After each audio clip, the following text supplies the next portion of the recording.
Los conceptos vertidos en la siguiente entrevista no son responsabilidad ni es la línea editorial del 106.9 FM Radio. La entrevista, el punto de vista de los profesionales en temas de interés nacional e internacional.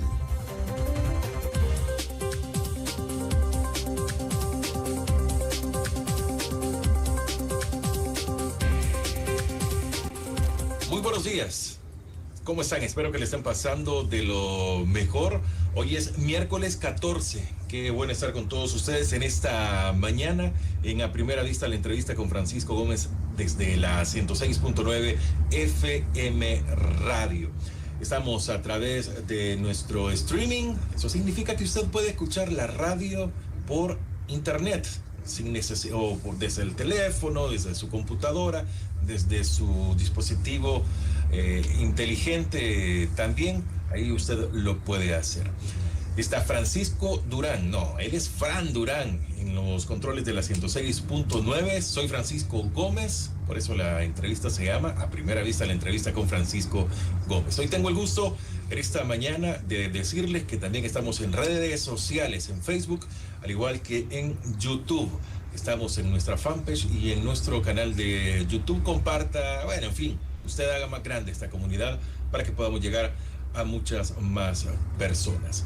Hoy tengo el gusto que nos acompañe el reconocido economista César Villalona. Vamos a conocer qué ha pasado hasta julio, por lo menos 7 meses en nuestro país en el tema económico, bastante complicado, aunque se habla de que el despegue económico al fin vendrá a nuestro país. César Villalona, muy buenos días, bienvenido. ¿Qué tal, Francisco? Un gusto estar contigo.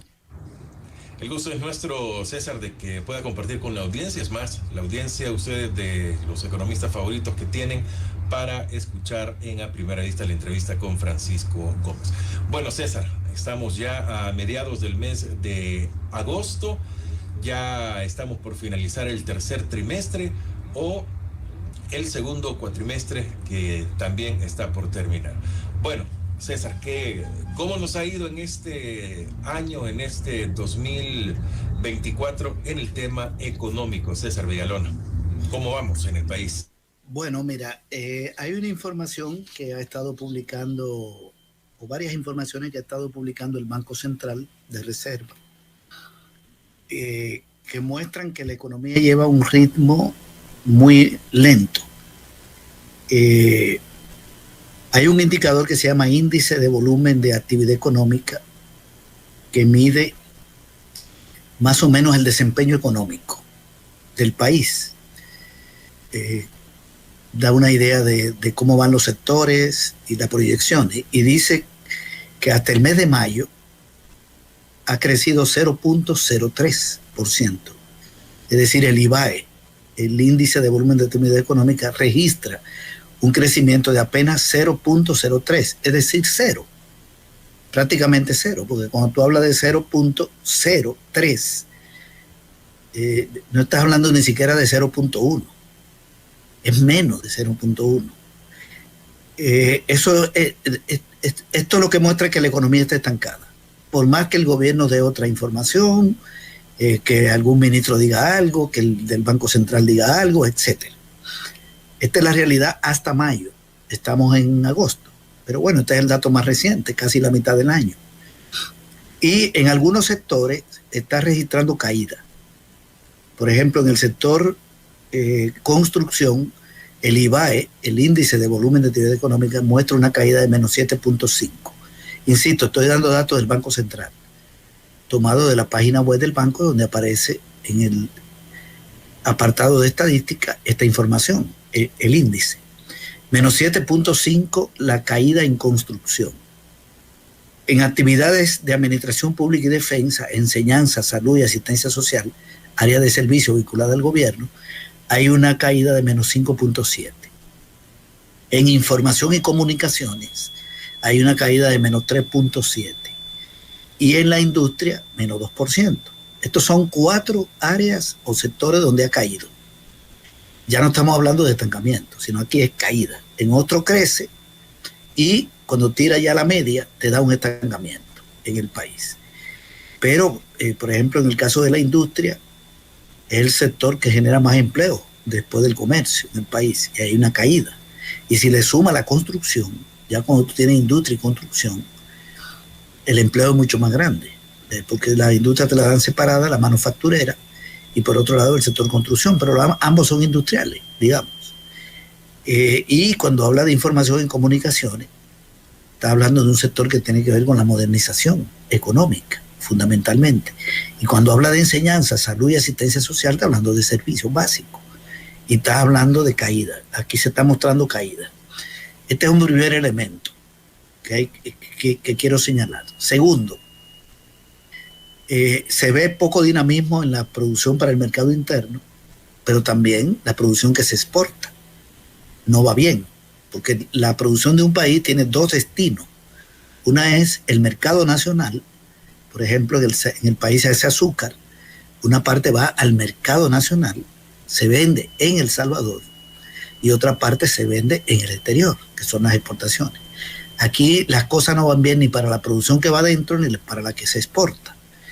En el caso de la producción que va adentro ya di estos datos, pero quiero agregar que el sector agropecuario está mostrando también una caída que no se está reflejando en el IBAE, pero que tiene que ver con las lluvias de junio y pérdida de cosecha. No está aquí porque este dato es hasta mayo. Y se está hablando de que va a haber que importar el 31% del maíz que se consume. Eso es demasiado. Hay una caída de la producción de maíz que se está registrando ahí. Y en el caso del frijol, una importación más o menos equivalente al, creo que un poco más del 20% del consumo de frijol se va a satisfacer con importaciones, porque la producción nacional no va bien. Estamos hablando de 22% del frijol, va a haber que traerlo de fuera. La producción de maíz va a pasar de 18.8 millones de quintales a 12.9. Es un descenso importante. Y la de maicillo también registra caída, de 2.9 millones de quintales a 2.1. Y se va a importar el 28%. Y se sabe que la ganadería no anda bien, porque el país está lleno de lácteos importados. Este es otro dato importante, porque siguen creciendo las importaciones agropecuarias, que este año lleva un crecimiento de más de 20%. Bien, entonces, la parte de la producción que va al mercado externo, esta es otra, porque el país también exporta. Esto se llama exportación. Las exportaciones han caído menos 6.7% hasta junio.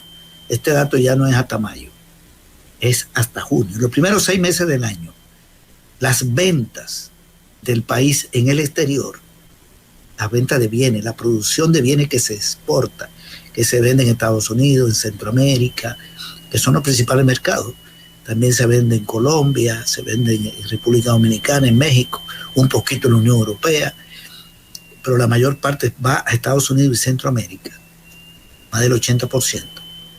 Esa producción ha caído menos 6.7%.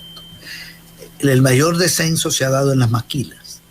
Estas disminuyeron 18% en cuanto al valor, la cantidad de dinero, exportaciones medido en dinero, el dinero que entra por exportación, menos 18%, y en cantidad, que son los productos, ya la cantidad de productos que se miden en kilogramos, tiene una caída de 14%. Bien, esto te expresa cómo está la producción, pero también hay que ver cómo está el empleo y los precios. En el caso del empleo, el Seguro Social no tiene datos actualizados. No tenemos datos de este año. Habría que ver las razones del empleo formal. Pero tenemos dos informaciones que son públicas. Una es que el gobierno ha estado despidiendo gente. En el Ministerio de Cultura despidieron 300, mínimo. Y han despedido de alcaldías. Hay quejas de despido. Están cerrando Casa de la Cultura. Bien, hay una disminución del empleo ahí. Y en el caso del sector privado, la señora Silvia de Cuellar, que dirige COEXPOR, la Cámara de Exportación, habló de una pérdida de 1.000 empleos en el sector exportador. Bien, no tenemos más datos. No puedo dar ningún otro, porque si no hay fuente, uno puede decir, bueno, en la agricultura puede estar cayendo el empleo, porque las cosechas van mal. Sí, pero no tengo datos y lo voy a dejar hasta ahí. Estos dos datos muestran un problema de empleo. Y relacionado siempre con este tema de producción, lo que le llaman sector real, que es producción, empleo y precios. Tomemos entonces el caso de la inflación, que el gobierno está hablando, la Oficina Nacional de Estadística y Censo está hablando de un encarecimiento de los bienes de 4% hasta junio. O sea que los bienes de consumo se han encarecido 4%. O mejor dicho, los alimentos, corrijo el término, los alimentos, porque un bien de consumo también es una camisa o una silla para una casa. Los alimentos, 4%. Todo el mundo sabe que ese dato no es real, que las cosas están mucho más caras de lo que está diciendo el gobierno. Pero me voy a quedar con el dato del gobierno, 4%.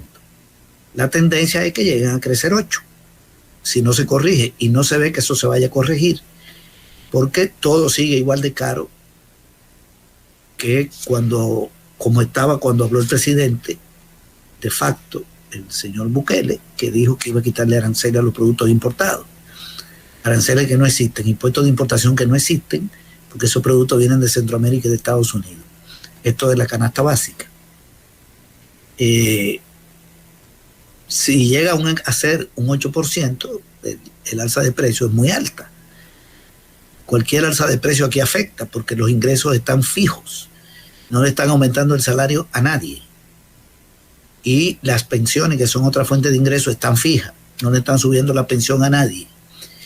Y en el caso de las remesas, que ayudan a la gente, pero eso no es por el gobierno, sino una ayuda que nos llega del exterior, de familiares, amistades que viven en el exterior, las remesas apenas han crecido hasta junio 0.8%, o sea, están estancadas. Se está recibiendo la misma cantidad de remesas que el año pasado, prácticamente.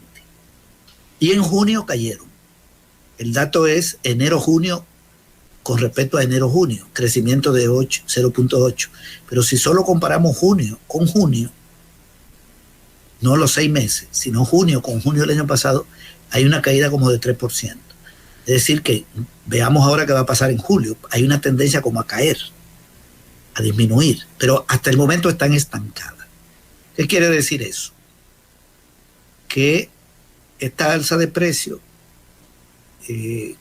por más que la muestre pequeña el gobierno, la muestra en un 4%, aún así esa alza de precio afecta mucho el poder adquisitivo, porque los ingresos de la gente no han mejorado, ni por el lado del salario, ni de las pensiones, e incluso los hogares que reciben remesas, que son el 21%, no son el 100%, pero esos ni siquiera están viendo mejoría por el lado de esa variable, porque hay un estancamiento. Eso quiere decir entonces que el nivel de vida de la población está desmejorando. No puede haber otra explicación. Si no hay un incremento de la producción para el mercado interno, ni para exportación, no se están generando empleo, sino que se están perdiendo empleo y los alimentos están caros, entonces el nivel de vida de la población y los ingresos estancados, el nivel de vida baja. Pero también se han encarecido los servicios. Está más caro el gas, le quitaron el subsidio a una franja de la población. Hay $8 más que hay que pagar por el tambo de 35 libras, porque se recortaron 35 millones. Este es un bien, el gas no es un servicio. Pero también está la electricidad, el agua, eso se ha encarecido para la gente que no tiene subsidio, para los sectores medios. Y la gasolina está más cara que en diciembre, y el gas y el diésel. Es decir, que no solo la comida se ha encarecido, sino el gas, que sirve para cocinar, pero también algunos servicios como agua y energía, y también los combustibles. Suben una semana, bajan otra, pero está más caro que en diciembre. Entonces, no vamos bien desde el punto de vista de la actividad productiva, ni desde el punto de vista de los sectores populares, ¿verdad? Y de las capas medias. Hay otro dato que tiene que ver, bueno, antes de lo que iba a comentar, que es sobre la finanza pública, quisiera decir que cuando en un país la producción no crece, se ve un dinamismo pequeño. A lo mejor en el año el PIB termina creciendo un poco, pero no va a ser mucho. Eso quiere decir que hay poca inversión privada y poca inversión pública. De la inversión pública voy a hablar más adelante, pero la privada la podemos ver, el poco dinamismo en la importación de maquinaria, herramientas, equipos y de materias primas que sirven para producir. En un país como El Salvador, que no produce maquinaria, cuando una empresa aumenta su producción o si un empresario amplía su negocio o crea otro, importa maquinaria, porque aquí no se produce. Cualquier negocio, hasta un supermercado tiene maquinaria. Hasta un banco, porque tiene que tener computadora, tiene que tener bóveda, y la industria ni hablar. Entonces, las importaciones no van bien.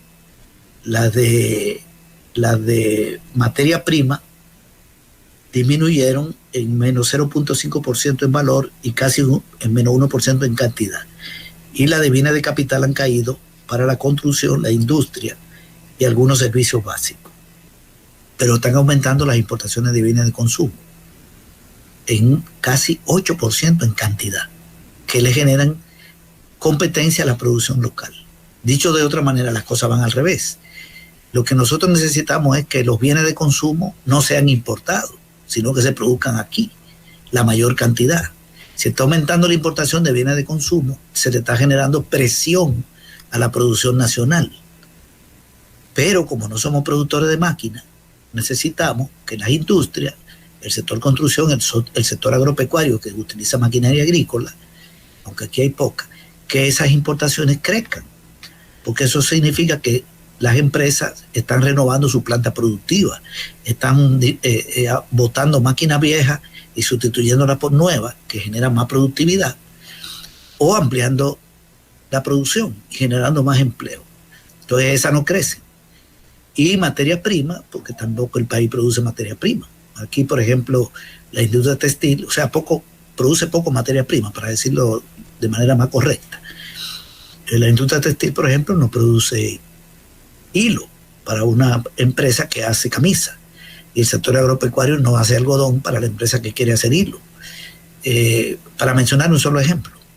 Entonces todo eso se importa y esas importaciones están cayendo. O sea que las empresas están produciendo menos. Es elemental. Bueno, estas son las primeras variables que quería mencionarte. Lo otro es la finanza del Estado, que están deterioradas. El gobierno está recortando el presupuesto. Por ejemplo, solo ejecutó el 17% del presupuesto del Ministerio de Agricultura en 6 meses. 6 meses es el 50% del año. Y el Ministerio de Agricultura, en el reporte financiero que da el Ministerio de Hacienda, ahora no voy a hablar del Banco Central, dice de los primeros 6 meses que solo gastaron el 17% del dinero de ese ministerio. ¿Y por qué el 17%? Si a 6 meses pudieron haber invertido ya el 50%. Bueno, le están recortando los recursos al ministerio. Obra pública solo ha ejecutado el 21%, y obra pública tiene que ver con obras y construcciones. Desarrollo local el 23%, vivienda 26%, salud 37%. El Ministerio de Salud no ejecutó por 230 millones de dólares. El presupuesto, le faltó gastar 230 millones en 6 meses. Gastó una parte, la otra no la gastó. ¿Y qué pasa? En un país donde está aumentando las enfermedades por el dengue, niños que están muriendo de diarrea, las enfermedades prevenibles están aumentando, hay escasez de medicina y están caras. ¿Y cómo es posible que el Ministerio de Salud, en vez de ejecutar el 50% del presupuesto, ejecute el 37%? Hoy no hay necesidades de salud. Y el de educación ejecutó el 45%.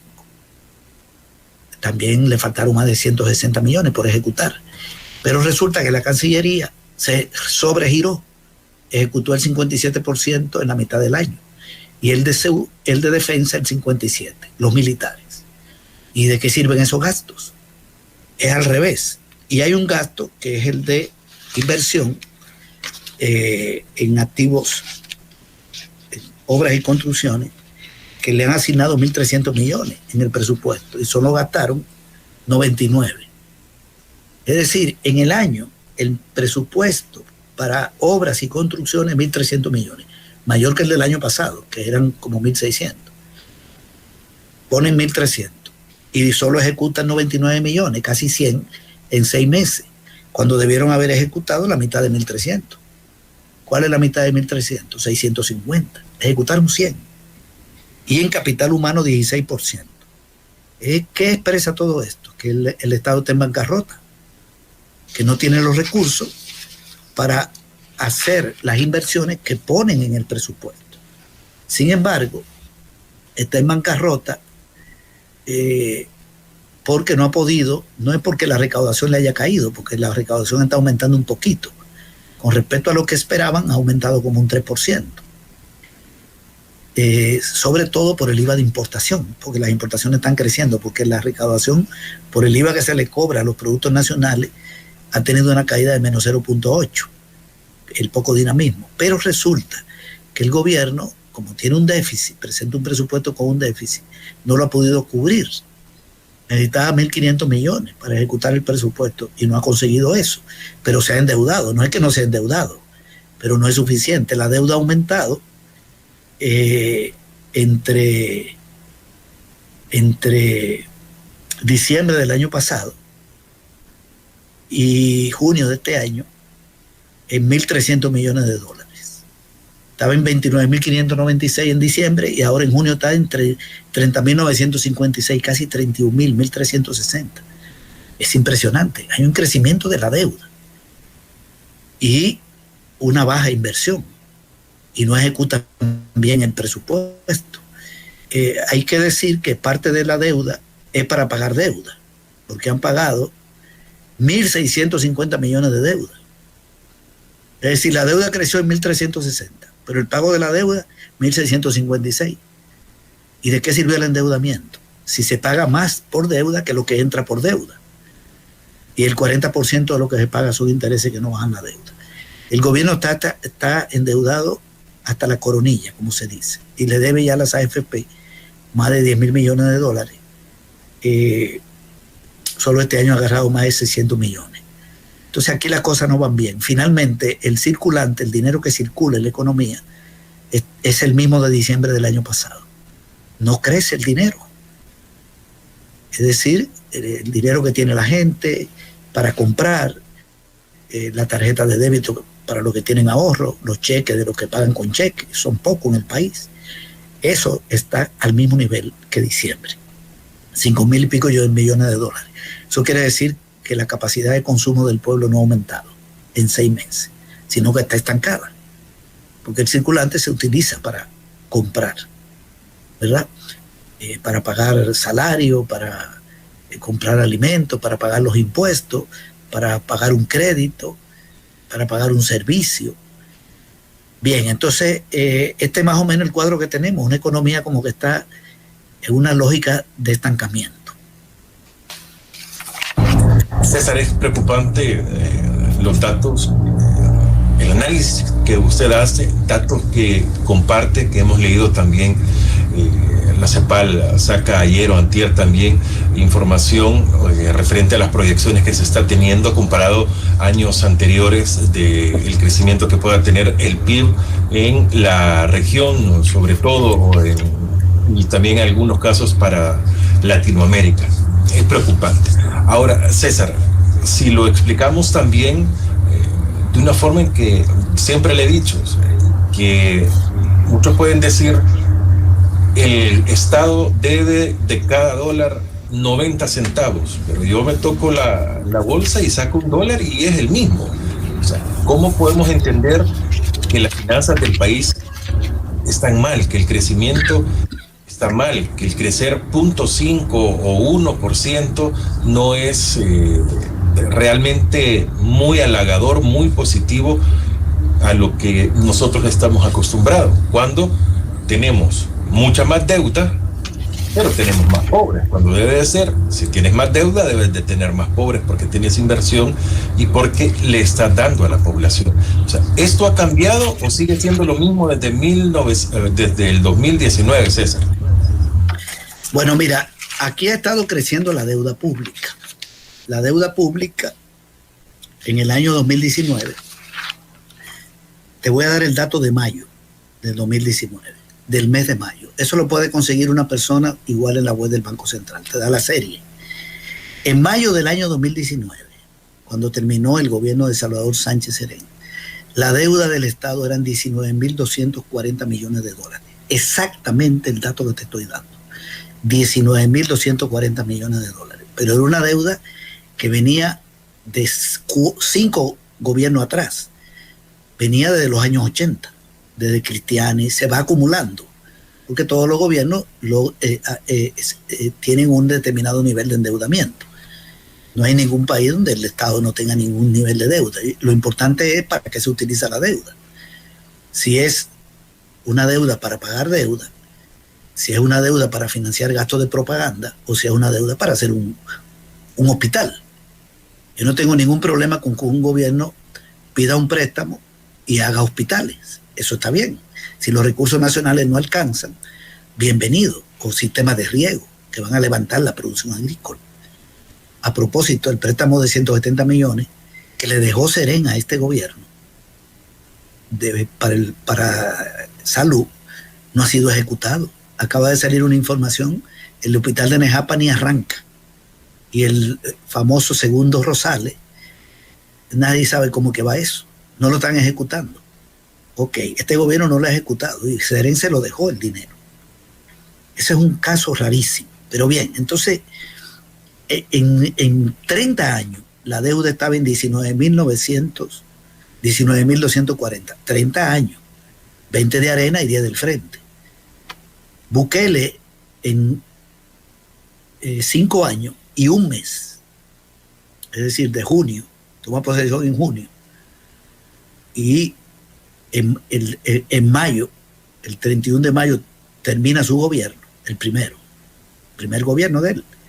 Ahí tiene un año, 5 años. Y luego hay un dato de junio de este año y él sigue siendo presidente, que él se religió ilegalmente, pero ahí está. Ya el dato de junio es un mes más. Ha llevado la deuda a 30.956 millones. ¿De qué estamos hablando?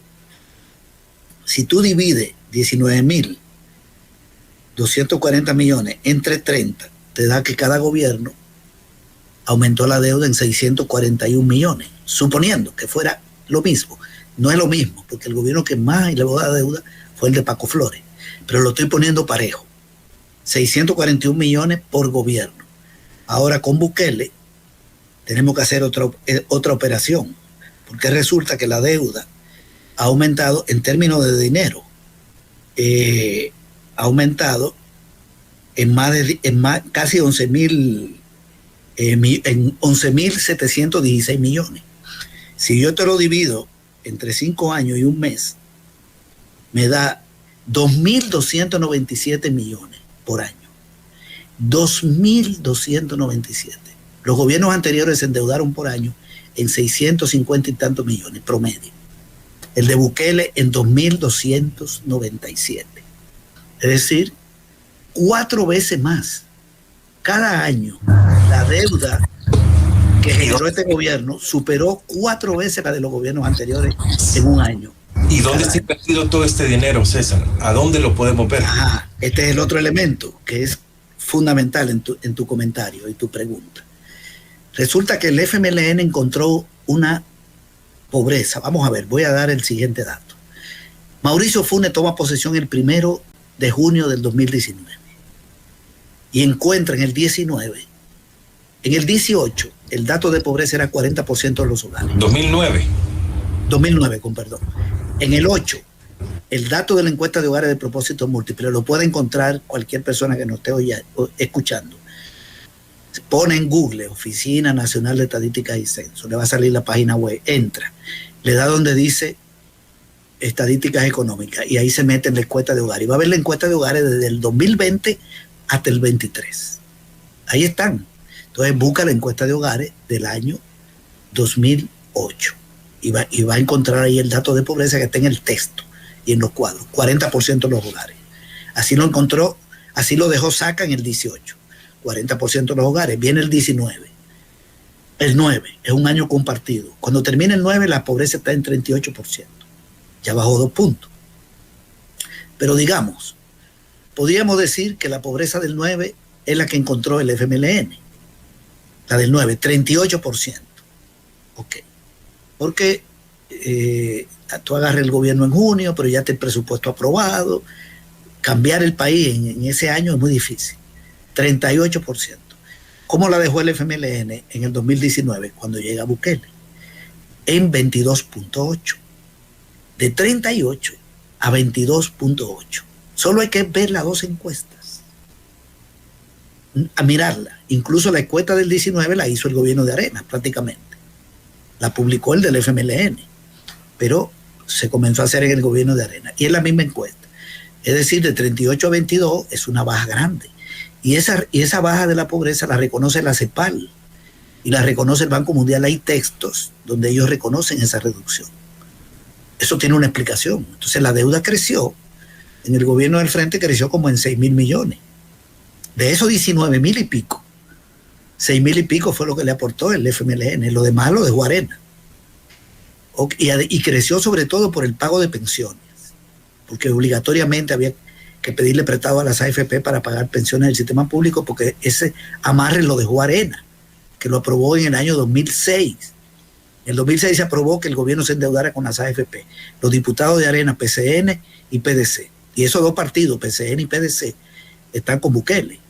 Y Bukele llegó por Gana, que es un desprendimiento de Arena. De manera que los partidos de Bukele tienen que ver con este endeudamiento.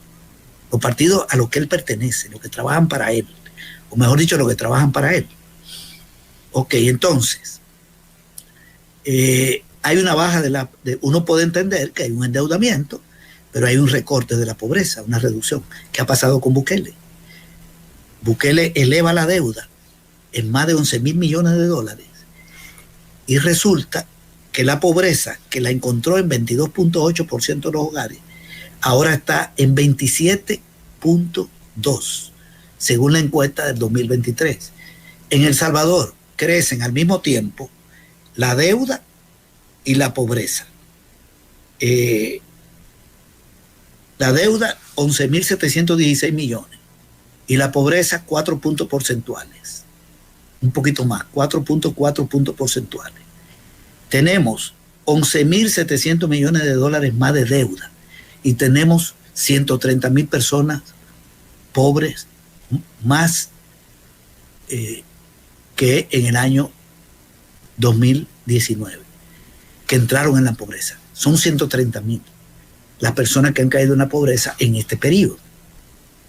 Y no estoy dando el dato del 24, porque no tenemos la encuesta del 24, solo del 23. Yo estoy seguro que en este momento hay más pobres, porque los precios de la canasta básica han subido y sirven para medir la pobreza, la canasta básica y la ampliada, para medir la pobreza absoluta, la de los alimentos, y la ampliada, que es para medir la pobreza relativa. Ok, entonces, esa canasta básica ampliada, que se llama costo de la vida, está más cara y los ingresos no han mejorado. Si hay un análisis, si hay un estudio serio en este momento, te aseguro que la pobreza debe andar rondando el 30%. Pero vamos a esperar que nos den el dato el año que viene, dejémoslo hasta el 23. ¿Quién publicó la encuesta del 19? La publicó el gobierno de Bukele en el 20. De manera que yo agarro el dato del 19 que me ofrece este gobierno de Bukele, el primer gobierno. ¿Quién publicó la encuesta del 2023 y quién la hizo? El gobierno de Bukele. Y la publicaron en abril, creo que fue de este año, la del 23. O sea que el presidente Bukele, en su primer periodo, me dijo a mí que él encontró la pobreza en 22.8 porque permitió la publicación de la encuesta. Y también me dijo que la pobreza subió a 27.2 porque él permitió que se publicara la encuesta del 23. Se hizo en su gobierno. La Oficina de Estadística dice, el presidente está admitiendo aumento de la pobreza. Digo esto porque si Bukele dice, la encuesta no se publica y no la publican, pues no se publica y no supiéramos nada.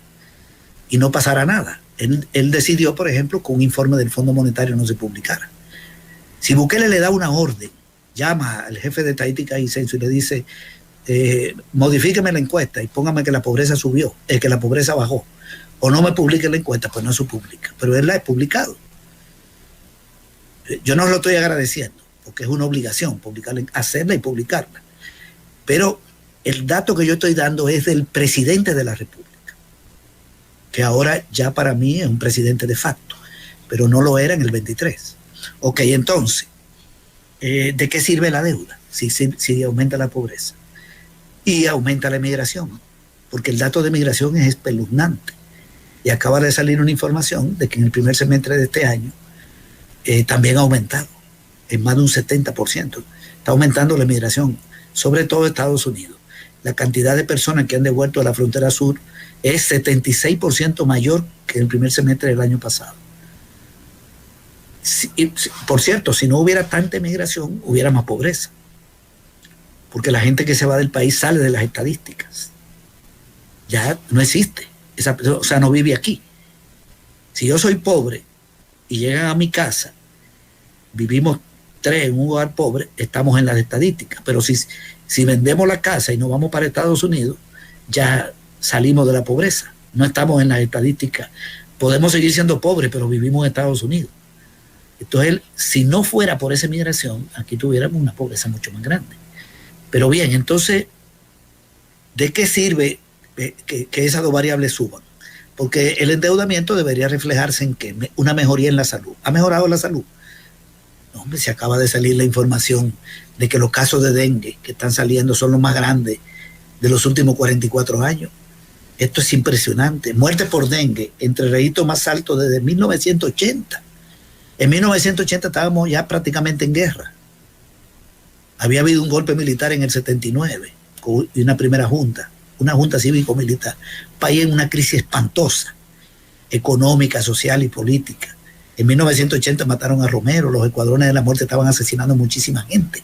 Este país estaba convulsionado, cayendo la inversión, la producción, un país quebrado en el 80. Y resulta que los casos de dengue de este momento son mayores que los de 1980. Entonces, ¿para qué el endeudamiento? Y estos son datos que están registrados. Uno puede encontrar la información. Lo acaba de sacar un periódico y sacó la fuente. Ok, ¿cómo está la educación? Encontró el alfabetismo en 10%. ¿Cómo está? En 10% no baja, porque eliminaron el programa de alfabetización de adultos. Ahí ya no están trabajando los cubanos. Entonces, y la matrícula escolar es menor. En la UES habían 65,000 estudiantes, hoy son 61,000. Y le deben 50 millones a la UES. Las escuelas no las reparan. Todo el sistema de salud y de educación está deteriorado. Y tenemos un problema de empleo, de alza de precios, aumento de pobreza y de migración. Entonces, las principales variables están mal. A eso súmale la cantidad de hogares golpeadas por el régimen de excepción y la problemática que sufren sobre todo las mujeres, que tienen que cargar con el ingreso familiar, el problema emocional de sus hermanos, sus tíos, papá, hijo, sobrino preso, tener que ir a los centros penales, tienen menos ingresos, en fin. Y este gobierno eliminó 31 programas de los 40 que dejó el FMLN. Los eliminó. Este es un tema que casi no se aborda, muy poco se aborda, pero eran 40 programas. ¿Cuáles eliminó? O solo con el cierre del INJUVE se llevó 7. Jóvenes con todo, el PATI, de ayuda temporal al ingreso, Actívate para la convivencia, etc. Quitó nuestros mayores derechos para los adultos mayores de 60 años, que le daban ayuda en nutrición, salud, espacios de recreación. Quitó atendiendo a la salud de la mujer, la escuela inclusiva de tiempo pleno, etc. Ha eliminado un montón de programas que le dejaron los gobiernos anteriores, sobre todo los 2 gobiernos del FMLN. Entonces, bueno, lo que uno ve es un énfasis en el gasto militar y en la propaganda. Ahí se centra. Y una inversión pública muy pobre.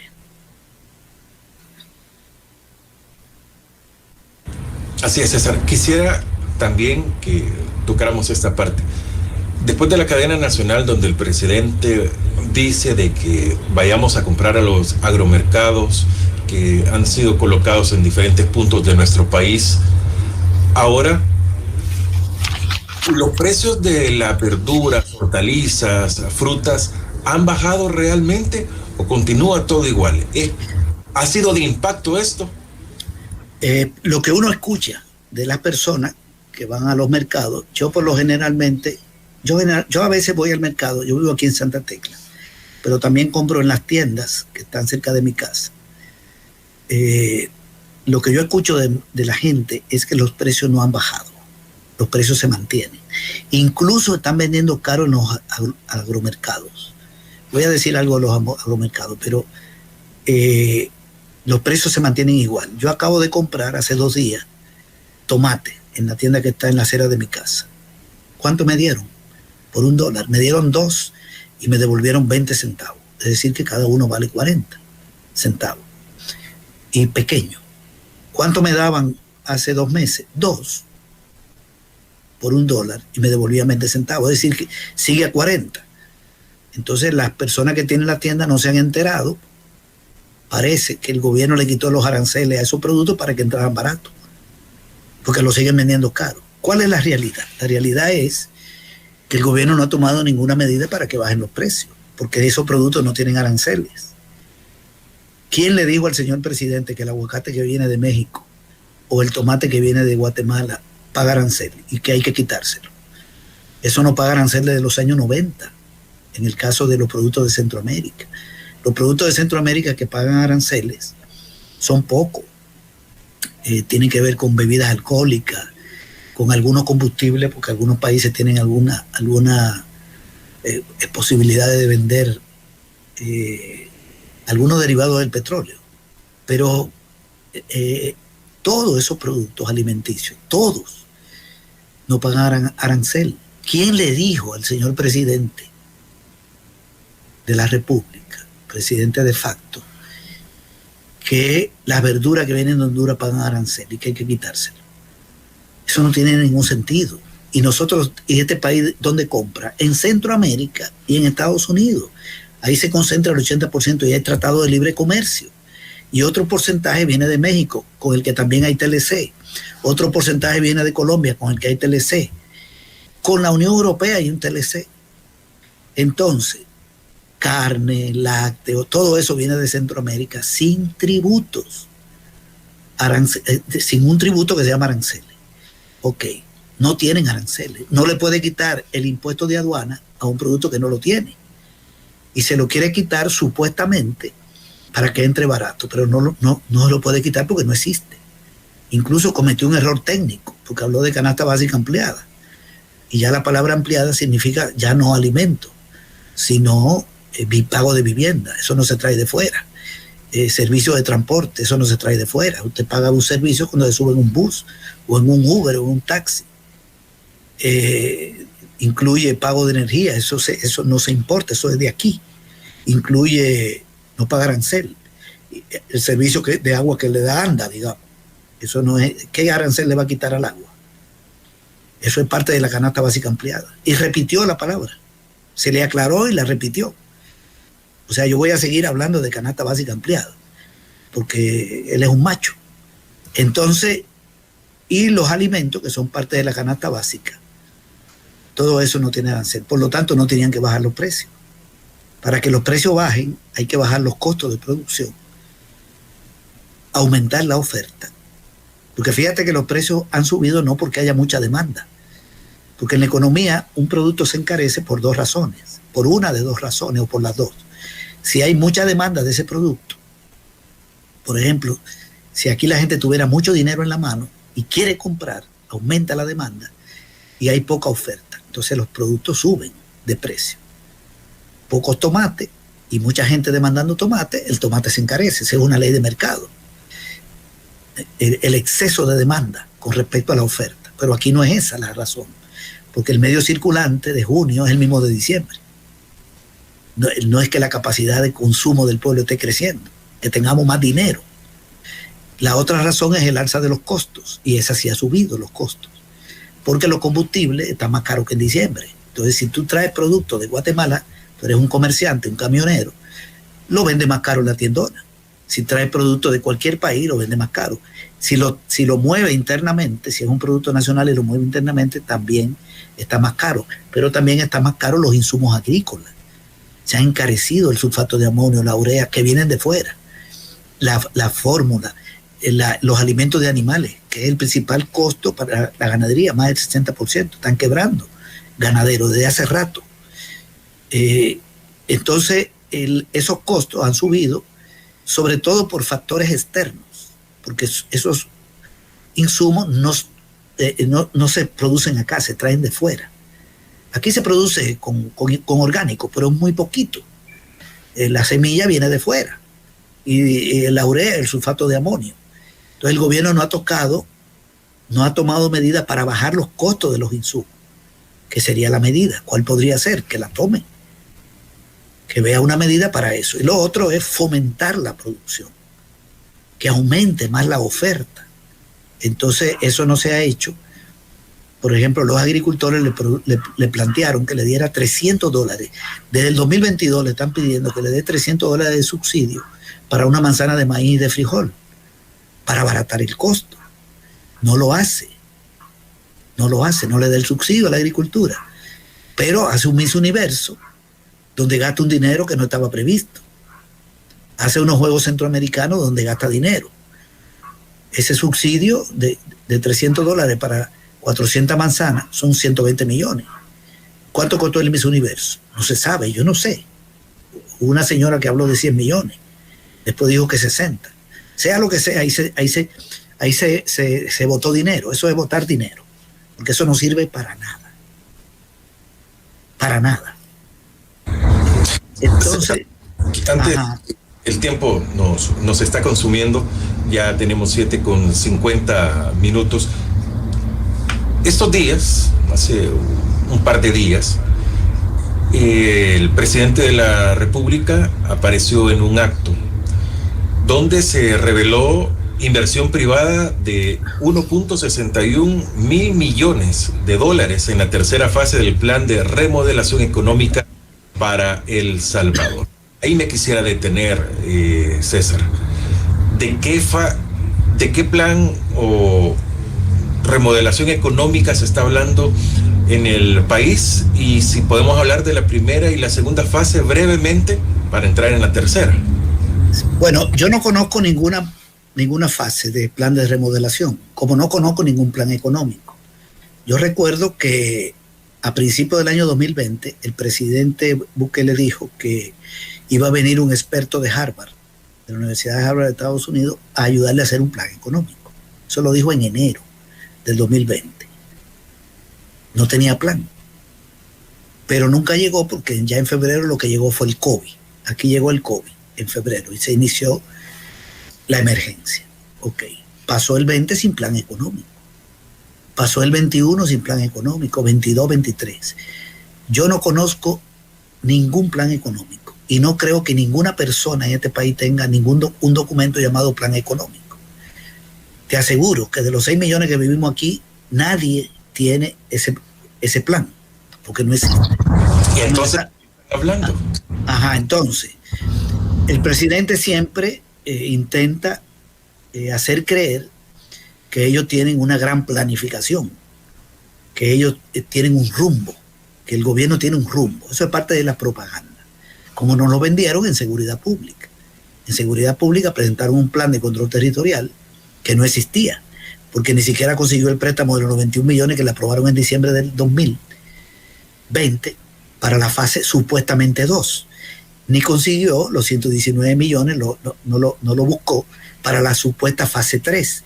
Y viven hablando de fase del plan de control territorial. Y aquí todo el mundo sabe, todo el mundo, sin excepción, que aquí no hay ningún plan de control territorial, sino que lo que hubo fue un pacto con los grupos pandilleros para reducir los asesinatos y las extorsiones.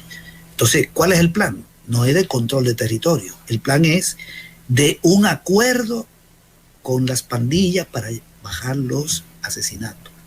Bien, que diga plan con la pandilla, pero no plan de control territorial. Y ese plan con la pandilla tuvo 2 fases.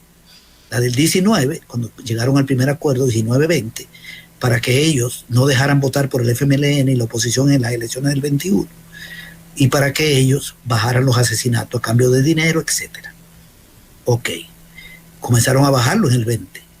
Y después que el Bukele controló en el 21 la asamblea, en febrero del 22 vinieron los asesinatos aquellos y el plan agarró más fuerza, porque parece que hay indicios de que hay empleo público para ellos. No le traitan cabecilla, dejan que se fuguen los cabecillas, etcétera. Eso es lo que hay. En economía es lo mismo. En economía no hay ningún plan. Aquí lo único que ha hecho el gobierno, este es un país dolarizado, no hay política monetaria ni cambiaria, ni hay política arancelaria, porque estamos llenos de TLC, no existe. Solo existe la política fiscal. ¿Qué maneja el gobierno? Un presupuesto, nada más. ¿El Banco Central qué hace? ¿Qué medida puede tomar? Entonces aquí lo que hay es un presupuesto, como una familia tiene un presupuesto. Ok, ¿qué es lo que ha hecho el gobierno? ¿Ha aprobado algún impuesto nuevo para conseguir dinero? No, solo la contribución para a los seguros para financiar a los bomberos, que ni le llega a los bomberos. No hay medida de recaudación, de aumento de tributos. No han modificado la estructura tributaria que estaba en el plan Cocatlán, que le sirvió de base a la campaña de Bukele. Ahí se habla de reforma tributaria progresiva. ¿Ha habido alguna reforma? No. Entonces, ¿qué es lo que ha hecho? Endeudarse. El plan es deuda pública. A las AFP se le debían 5.075 millones, hoy se le deben, aquí tengo el dato, el último, 10.116, el doble. Agarrar dinero de las AFP, agarrar dinero, vender bonos y deuda externa, y agarrar dinero de los bancos. El plan es endeudarse. ¿Para qué? Bueno, ya vimos que la pobreza crece, etcétera. Ya vimos. Entonces, ¿para qué es? Una parte de la deuda es para pagar deuda. De esos 11.000 y pico de millones, como 9.000 se han ido a pagar deuda. La otra es para hacer una que otra obra, porque todo gobierno hace alguna que otra obra. Yo no quiero decir que este gobierno no ha construido ni un puente. Algún puentecito por ahí ha hecho. Alguna carretera ha mejorado alguna cosa. Porque es imposible que un gobierno ni siquiera bachee una calle. Entonces ahí está la DON que hace algunos bacheos de calle. Pero ¿dónde están las 5.000 escuelas reparadas? ¿Dónde está el puerto de la Unión? ¿Está el puerto de la Unión? Prometido. ¿Está el metro? Porque aquí se habló de un metro, de un elevado, en el área metropolitana de San Salvador. Las 4 sedes de la UE, ¿dónde están? Las 1.000 escuelas, etcétera. ¿Cuál es la inversión en infraestructura que tenemos? Promesa de que viene un viaducto, de que ya va a arrancar ahora, que ahora hay un acuerdo para los puertos, que ahora hay acuerdos. El ministro de Vivienda, de Obras Públicas, está todos los días en la televisión y en la calle anunciando obras. Tenemos 3 años viéndolo en eso. Él está siempre en una acera, diciendo ya va a arrancar tal obra y mueve las manos. Entonces, por el lado de la infraestructura, ¿cuál es el plan? Si no ha reparado escuelas, si no ha mejorado las carreteras, ¿qué obra importante ha dejado este gobierno? La carretera que va allá al puerto, esa se la dejó Serén en un 80%. La que va del aeropuerto a Zacatecoluca se la dejó Serén en un 90%. Eso era parte del Fomilenio y la otra era del Plan Yucatán. Todo eso se lo dejaron. Bueno, podemos hablar de la biblioteca y el estadio de fútbol, pero esa donación de 150 millones se la dejó Serén de los chinos y él le pidió a los chinos que hicieran una biblioteca, pero la donación de 150 millones con la que se hizo la biblioteca y se está haciendo el estadio de fútbol y otra cosa, se la dejó el gobierno de Serén. Yo lo repito, esa donación la dejó el gobierno de Serén en el acuerdo con China, porque él no ha conseguido nada de China. Hoy está hablando de buses que le van a comprar, pero eso es negocio. Los chinos le venden buses, si le quiere comprar buses, al Estado o a un empresario. China es el segundo país que más vende aquí. Desde que nació Bukele, China era un país que vendía muchísimo aquí. Es el segundo país al que más le compramos. De manera que eso no tiene nada de nuevo, que China nos venda algo. Es el segundo mercado de importación. Estamos inundados de productos chinos desde hace años. Entonces, uno no ve un plan económico. La política es endeudamiento. Y por el lado del gasto, la prioridad ya se sabe cuál es. Se ha duplicado el gasto de la Fuerza Armada. Ha aumentado mucho el gasto de seguridad, lo cual no me parece mal, porque la seguridad pública es necesaria. La PNC, el Ministerio de Seguridad. Ok, ahí estamos de acuerdo en más inversión ahí.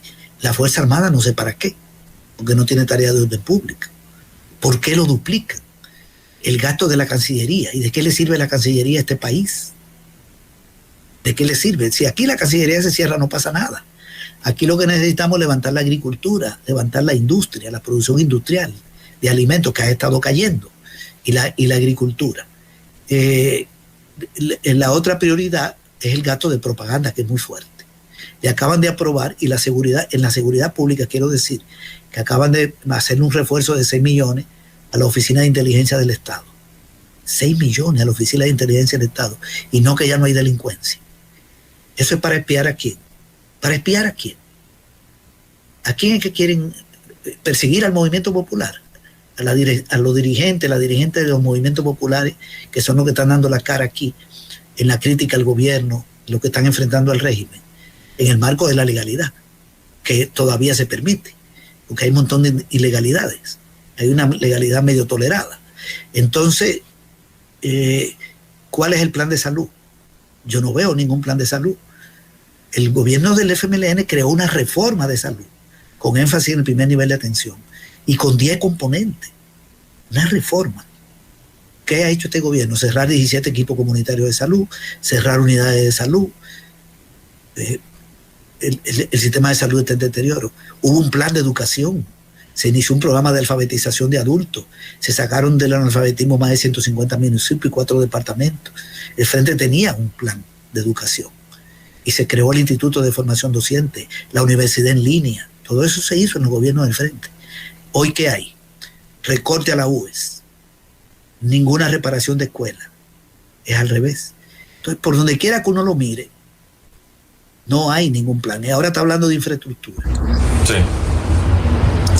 Bueno, punto las 8 de la mañana, César Villalona, qué gustazo el que siempre nos eduque, nos ilustre sobre cómo realmente debemos de ver la economía en nuestro país. Gracias a todos los que se han conectado a la entrevista, a los que nos escucharon en la radio, en la 106.9. Muchísimas gracias, los invito a que continúen con nosotros. César Villalona, muchas gracias. Gracias a ti. Bueno, antes de terminar, César, solo quiero compartir que la Asociación Comité Nacional Monseñor Romero está invitando a celebrar el natalicio de Monseñor Romero hace 107 años. Va a ser el sábado 7 de septiembre en el Hospital de la Divina Providencia. El objetivo es solidarizarnos con los pacientes de cáncer terminal del Hospital Divina Providencia en el marco de la celebración del 107 natalicio de Monseñor Romero. El programa va desde las 8 de 8 a 9, una Eucaristía romeriana, luego el foro romeriano celebrando la vida con Monseñor Romero de 9:30 a 10:30, la ponencia Actualidad del Pensamiento de Monseñor Romero, motor de liberación del pueblo de Dios en El Salvador, y a las de 10:30 a 11 preguntas y respuestas, así que están todos invitados, pero les vamos a estar recordando todos los días. Fran Durán viene con la máquina del tiempo. Muchas gracias a todos por habernos acompañado. Mañana estará con nosotros el diputado de la Asamblea Legislativa, Francisco Lira. Va a ir contando qué es lo que está pasando realmente en Sodoma y Gomorra, en la Asamblea Legislativa, con tantos problemas que se tienen. Para todos, muy buen día.